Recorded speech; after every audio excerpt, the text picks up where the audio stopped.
हाय, hello, नमस्कार. मी अनुराधा तुम्हा सर्वांचं खूप खूप स्वागत करते माझ्या यूट्यूब चॅनलमध्ये. नाश्ता करायला घेतलं की स्वयंपाक मागे पडतो आणि स्वयंपाक करायला घेतलं की नाश्ताच राहून जातो.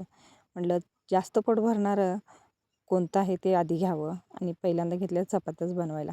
कारण परत ऊन पडलं की एवढ्या मोठ्या चपात्या घरात बनवायला अजिबात दम निघत नाही.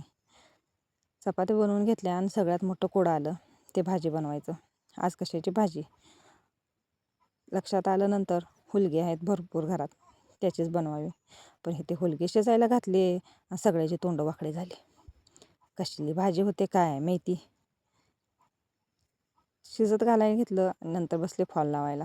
कारण कालच ह्याचं पिको आणि फॉल एका साईडने जोडून घेतला होता आणि नंतर एका साईडला हात शिलाई करायची होती. ते करत बसले होते. आणि ब्लाऊज वगैरे शिवून झालेत. आणखीन भरपूर साड्या आहेत, पण त्याचे काही अस्तर फॉल भेटले नाहीत. त्या ताई गावी गेलेत म्हणून म्हटलं ते येते तोपर्यंत हे तर सगळं पूर्ण करून घ्यावं. फॉल लावत होते तेवढ्यात ताजी आणि ताई गावी आले. ते सकाळीच निघाले होते मुंबईहून आणि आता पोचले होते. आणि बघा सगळेजण 15 दिवस झाले हे दोघेजण आमच्याकडेच होते.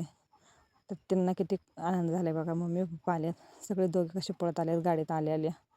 ते सगळं झालं, जेवण वगैरे झालं आणि नंतर मग हा ब्लाऊज मला दाखवायचा होता. तर कटोरी ब्लाऊज आहे, पण ह्याचं झालं होतं असं.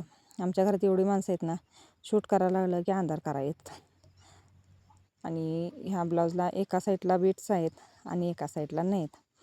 जे मण्यांचे बीट्स आहेत ना साडीला तेच. तर हे काही दुकानातून घेतल्यामुळे बघता आलं नाही, पूर्ण साडी खोलू देत नाहीत. म्हटलं असू दे, एका हातावरती येते एका हातावरती नाही.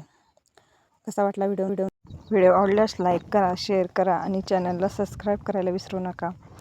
असेच नवीन नवीन व्हिडिओ बनण्यासाठी माझ्या चॅनलला सबस्क्राईब करा. चलो बाय बाय.